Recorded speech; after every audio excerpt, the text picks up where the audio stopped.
Hello everyone. तो आज हम लोग देखने वाले हैं information technology class 10 term two exam के सिलेबस। तो सबसे पहले हम लोग जानेंगे कि आईटी के जो एग्ज़ाम होंगे टर्म 2 के, उसमें कौन कौन से यूनिट आएंगे। तो चलिए डिस्कस करते हैं। सबसे पहला जो यूनिट होगा वो होगा यूनिट 4, जो कि पार्ट ए से, ठीक है, पार्ट ए से लिया जाएगा इसको। यूनिट 4 जिसका नाम है एंटरप्रेन्योरियल स्किल। जो एंटरप्रेन्योरियल स्किल जो ये यूनिट है, ये यूनिट जो है वो आपके टर्म टू एग्ज़ाम में लिया जाएगा। दूसरी जो यूनिट की बात करें वो है पार्ट ए से, वो है यूनिट 5 ग्रीन स्किल। यानी ग्रीन स्किल्स यूनिट और एंटरप्रेन्योरियल स्किल जो दोनों यूनिट है पार्ट ए से, वो आपके टर्म टू एग्ज़ाम में आएंगे। तो चलिए टॉपिक के बारे में हम डिस्कस करते हैं कौन कौन से टॉपिक आएंगे। तो अगर हम एंटरप्रेन्योरियल स्किल में देखें तो इसमें आपको 3 चैप्टर दिए गए हैं, ठीक है। इस यूनिट में, ये जो यूनिट है इसमें 3 चैप्टर है और इस चैप्टर में डिफरेंट टॉपिक्स हैं। तो कौन कौन टॉपिक्स हैं ये हम लोग करते हैं, देखते हैं। तो पहला है सेशन का नाम, पहला जो चैप्टर का नाम है वो है एंटरप्रेन्योरशिप एंड इट्स इम्पैक्ट। इसमें आपको इंट्रोडक्शन पढ़ना है इसके बारे में, एंटरप्रेन्योरशिप एंड सोसाइटी के बारे में पढ़ना है, एंटरप्रेन्योरशिप एंड इकोनॉमी, यानी जो एंटरप्रेन्योरशिप है वो इकोनॉमी में किस तरह से योगदान दे रहा है। इसके बाद से how entrepreneurship contributes to an individual, जो बिजनेसमैन है या जो बिजनेस होता है वो किस तरह से कंट्रीब्यूट करता है किसी एक आम पब्लिक जनता को। अब यहाँ पर आता है सेशन 2 यानी चैप्टर 2, जो जिसका नाम है एंटरप्रेन्योरियल क्वालिटीज़ एंड रोल्स। तो इसमें आपको पढ़ना है इंट्रोडक्शंस और qualities that make an entrepreneur succeed, यानी इसके क्वालिटीज़ के बारे में पढ़ने पड़ेंगे कि अगर आपको सक्सेस बिजनेसमैन बनना है तो आपके अंदर क्या क्या क्वालिटीज़ होनी चाहिए। अगर इसके बाद से बात करें तो यहाँ पर मीथ एंड एंटरप्रेन्योरशिप, क्या क्या मीथ है, क्या क्या तथ्य है, किसी एक बिजनेस के बारे में क्या क्या तथ्य होता है उसके बारे में पढ़ना है हमें। रोल ऑफ एन एंटरप्रेन्योर, और जो एंटरप्रेन्योर होते हैं उनके क्या रोल्स होते हैं। और यह लास्ट है इंपॉर्टेंस ऑफ एन एंटरप्रेन्योर, क्या क्या महत्व है एंटरप्रेन्योर के यानी बिजनेसमैन का। बात करते हैं लास्ट सेशन या सेशन 3 की, इसका नाम है entrepreneurship as a career options. क्या जो एंटरप्रेन्योरशिप है या जो बिजनेस है वो एज अ करियर ऑप्शंस आप ले सकते हैं। तो इसके बारे में आपको इंट्रोडक्शंस और एंटरप्रेन्योरशिप एज अ करियर और फाइनेंसिंग ऑपरेशंस फॉर स्टार्टअप्स, ये सारी चीज़ें आपको पढ़ना होगा। तो ये था पार्ट ए का यूनिट 4। अब हम देखते हैं पार्ट ए का यूनिट 5, जो यहाँ पे है। यूनिट 5 का नाम है ग्रीन स्किल्स। ग्रीन स्किल्स मतलब कि आपको इन्वायरमेंट के बारे में पढ़ना है। जैसे पहले इसमें क्या है, बेसिकली इसमें भी पूरे 3 सेशन हैं। सेशन 1 का नाम है सस्टेनेबल डेवलपमेंट, सेशन 2 का नाम है चैलेंजेस इन सस्टेनेबल डेवलपमेंट, और सेशन 3 का नाम है overcoming challenges in the sustainable development. तो 3 चैप्टर इसमें भी पढ़ने हैं और 3 चैप्टर जो यूनिट 4 का एंटरप्रेन्योरियल स्किल है उसमें भी पढ़ने हैं। तो क्या क्या पढ़ने हैं, पहले जो चैप्टर है वो है इंट्रोडक्शन पढ़ना है सस्टेनेबल डेवलपमेंट का, और व्हाट इज सस्टेनेबल डेवलपमेंट ये भी आपको पढ़ना है। नेक्स्ट है नीड फॉर सस्टेनेबल डेवलपमेंट, क्या क्या आवश्यकता है सस्टेनेबल डेवलपमेंट का। इसके बाद से डायमेंशंस ऑफ सस्टेनेबल डेवलपमेंट।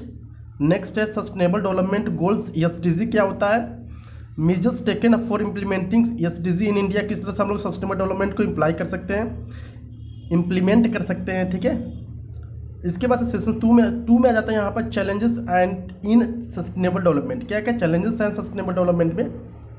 पहला इंट्रोडक्शन सब पढ़ोगे, दूसरा चीज़ है challenges in attaining SDG in India.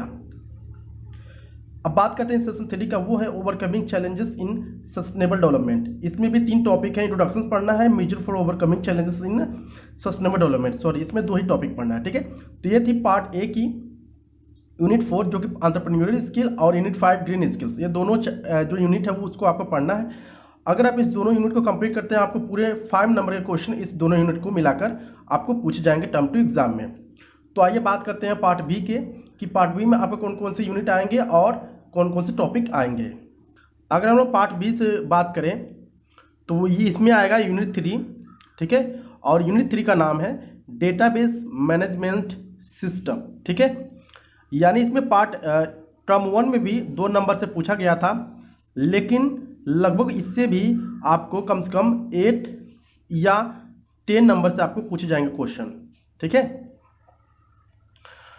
तो आपको इसको जो ये यूनिट है आपको पूरी अच्छे से आपकी क्या करना है, प्रिपरेशन करना है, क्योंकि ये काफ़ी डिफिकल्ट यूनिट है। तो आपको देखते हैं कितने सेशन आपको पढ़ने पड़ेंगे। इसमें डिफरेंट सेशन है। जैसे कि पहला जो सेशन है वो है इंट्रोड्यूसिंग डेटाबेसेस, और डेटाबेसेस के बारे में पढ़ना है। जैसे डेटाबेस फंक्शनिंग कैसे काम करता है, कैसे आप डेटाबेस को ओपन करते हो OpenOffice.org में, कैसे डिज़ाइन करते हो, इन सारी चीज़ों के बारे में आपको पढ़ना है। इसके बाद से सेशन 2 आ जाएगा। तो यहाँ पर सेशन 2 का नाम है क्रिएटिंग डेटाबेस एंड टेबल्स। किस तरह से आप डेटाबेस और टेबल्स को क्रिएट करोगे। तो ये जो सारी टॉपिक्स है इसमें भी कवर हो जाएंगे आपके, ठीक है। कैसे डेटाबेस ओपन करोगे, कैसे आप स्टार्ट करोगे, कैसे एग्जिस्टिंग डेटाबेस पे आप काम करोगे, किस तरह से टेबल यूज करोगे या टेबल क्रिएट करोगे विजार्ड का यूज करके। थर्ड सेशन है क्रिएटिंग डिजाइनिंग टेबल्स इन डिज़ाइन व्यू। डिज़ाइन व्यू में किस तरह से आप क्रिएट करोगे या एडिट करोगे किसी टेबल को। इसमें भी आपको ढेर सारे टॉपिक्स हैं। सेशन 4 की बात करें वो आप परफॉर्मिंग ऑपरेशंस ऑन टेबल। किस तरह से आप ऑपरेशन परफॉर्म कर सकते हैं कि डेटाबेस में, जैसे कि किस तरह से आप डेटा को इंसर्ट कर सकते हैं टेबल में, किस तरह से डिलीट कर सकते हैं, मॉडिफाई कर सकते हैं, एडिट कर सकते हैं, किस तरह से सॉर्ट कर सकते हैं, किस तरह से रिलेशनशिप अप्लाई कर सकते हैं किसी डेटाबेस में या टेबल पर। तो इन सारी चीज़ों के बारे में हमको प्रिपेयर होना पड़ेगा। बात करते हैं सेशन 5 के बारे में। तो क्यूरीज इन बेस, क्यूरीज के बारे में भी पढ़ना होगा। जैसे क्यूरीज क्या होती है, किस तरह से क्यूरीज को क्रिएट किया जाता है, किस तरह से ढेर सारे रिकॉर्ड को सेलेक्ट किया जाता है क्यूरी पे, इन सारी चीज़ों के बारे में पढ़ना होगा। सेशन 6 की बात करें तो वह है स्ट्रक्चर क्यूरी लैंग्वेज। इसमें इंट्रोडक्शन पढ़ना होगा। एसक्यूएल क्या होता है, एसक्यूएल कितने कैटेगरी में क्लासिफाई किया गया है उसके बारे में पढ़ना है, और किस तरह से एसक्यूएल को रन करते हैं क्यूरीज में, इन सारी चीज़ों के बारे में आपको पढ़ना होगा। की बात है क्रिएटिंग टेबल्स यूजिंग एसक्यूएल, किस तरह से टेबल क्रिएट करोगे। यानी ये जो जितने भी टॉपिक्स है आपको ये पढ़ना ही पढ़ना है, ठीक है। ड्रॉपिंग क्या होता है, अल्टरिंग क्या होता है tables, deleting table from the database, किस तरह से टेबल्स को डिलीट करोगे, मॉडिफाई करोगे, इंसर्ट करोगे, इन सारी चीज़ों के बारे में पढ़ना होगा।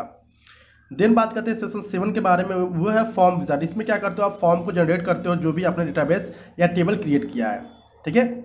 और नेक्स्ट लास्ट जो सेशन है वो सेशन 8 है रिपोर्ट विजार्ड।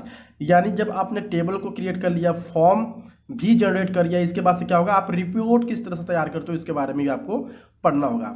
नेक्स्ट यूनिट की बात करें तो वो जो यूनिट है वो है यूनिट 4 पार्ट बी का, और ये लास्ट यूनिट है आपके टर्म टू एग्जाम में जो आने वाला है, और इसका नाम है वेब एप्लीकेशन एंड सिक्योरिटी। ये थ्योरी बेस्ड है, काफ़ी सिंपल है, जो कि आप रेगुलर काम करते हैं। तो पहले सेशन की बात करते हैं यहाँ पर working with accessibility options. Accessibility options क्या होता है, जो भी आप काम करते हैं, जैसे विंडोज़ 10 में आप काम करते हैं उसमें कितने तरह के कंप्यूटर क्या यूजेस हैं, एक्सेसिबिलिटी फीचर्स क्या होती है, क्या हेल्प करती है। जैसे लोग डिसेबल होते हैं जो लोग, उनके लिए क्या क्या फीचर्स मौजूद हैं विंडोज़ 10 में, कीबोर्ड शॉर्टकट क्या होते हैं, ठीक है। इन सारी चीज़ों के बारे में पढ़ना है। अगर हम बात करें सेशन 2 के बारे में तो नेटवर्किंग फंडामेंटल्स। नेटवर्किंग फंडामेंटल्स में क्या होगा, बेसिकली आप देख सकते हो यहाँ पे नीचे कि व्हाट इज नेटवर्क, नेटवर्क क्या होता है, टाइप्स ऑफ नेटवर्क्स, कितने तरह के नेटवर्क्स होते हैं, और नेटवर्क किस किस बेस पे क्या है कैटेगराइज्ड है, इंटरनेट क्या होता है, वर्ल्ड वाइड वेब क्या होता है, इंटरनेट टर्मिनोलॉजी क्या होती है, इंटरनेट कनेक्टिविटी ऑप्शंस क्या होता है, इन सारी चीज़ों के बारे में आपको पढ़ना है। अगर हम लोग नीचे और जाएँ तो यहाँ दिया है सेशन 3, और सेशन 3 में आपको मिल जाएगा इंस्टेंट मैसेजिंग। इंस्टेंट मैसेजिंग में आ जाएगा जैसे ईमेल आप यूज करते हो या जनरल एसएमएस यूज करते हो, इन सारी चीज़ों के बारे में आपको पढ़ना है। 4 आता है पब्लिशिंग ब्लॉग्स। ब्लॉग्स जैसे कोई वेबसाइट पे कुछ लिख कर पोस्ट करते हैं, ठीक है, उसको बोलते हैं ब्लॉग्स। ब्लॉग्स क्या होता है, किस तरह से क्रिएट किया जाता है, अगर ऑफलाइन आपको क्रिएट करना हो किस तरह से ब्लॉग क्रिएट करोगे, इन सारी चीज़ों के बारे में भी बताया जाता है। इसके बाद से अगर बात करें सेशन 5 की तो वो है ऑनलाइन ट्रांजैक्शन। जैसे कि आप फ़ोन पे करते हो, गूगल पे करते हो, तो ये कैसे काम करती है, ऑनलाइन शॉपिंग क्या होती है, और ई टिकटिंग क्या होती है। जैसे आप बुक करते हो टिकट वगैरह, मूवी वगैरह देखने के लिए किस तरह से टिकट को बुक किया जाता है, हम बोल सकते हैं इंटरनेट से। सेशन 6 में है इंटरनेट सिक्योरिटी, किस तरह से सिक्योरिटी हम प्रोवाइड करेंगे। अगर इंटरनेट में सिक्योरिटी चाहिए तो हम क्या करते हैं, हमें अगर सिक्योरिटी चाहिए तो हम लोग कुछ सॉफ्टवेयर को इंस्टॉल करते हैं, ठीक है। एंटीवायरस हो गया, जैसे कि कुछ पैरामीटर्स होते हैं जो कि हम लोग हाइड करते हैं अपने पासवर्ड वगैरह को, अपने इन्फॉर्मेशन को सेफ्टी रखने के लिए कुछ मेजर्स होते हैं। इन सारी चीज़ों के बारे में हमें पढ़ना है। सेक्शन 7 में देखते हैं वर्क प्लेस सेफ्टी, मतलब जहाँ पर आप काम करते हो क्या क्या हमें मतलब क्या क्या चीज़ें हमें रखनी चाहिए, या क्या क्या चीज़ें अगर अनहोनी हो जाए तो हम किस तरह से उससे बचेंगे। तो इन सारी चीज़ों के बारे में भी आप को पढ़ना है, ठीक है। लास्ट एक्सीडेंट इमरजेंसीज एंड प्रिवेंटेशंस, अगर एक्सीडेंट हो जाता है, कोई इमरजेंसीज हो जाती है, किस तरह से आप उसका बचाव करोगे, इन सारी चीज़ों के बारे में भी पढ़ना है। तो ये होगा बेसिकली चैप्टर या 10 नंबर का ये होगा, ठीक है। यूनिट 4 है। और यहाँ पर अगर हम लोग आ जाएं पीछे, ये वाला डेटाबेस ये भी होगा 10 नंबर का, ठीक है। 10, 10, 20 हो गया। और इसके बाद से मैंने आप लोगों को बात किया यहाँ पर जो कि ग्रीन स्किल है और जो एंटरप्रेन्योर स्किल है, ये 5 नंबर का होगा। 10, 10, 20, 5, 25, यानी 25 टोटल हो जाएगा आपका। और 25 क्या है, इंटरनल मिल जाएगा। तो आपका जो टर्म 2 का जो एग्ज़ाम है वो पूरी तरह से आपका कंप्लीट हो जाएगा। सो अब आई होप आपको वीडियो काफ़ी हेल्प करेगा आपके एग्ज़ाम प्रिपरेशन के लिए। सो अगर अच्छा लगा please like the video. Thank you so much.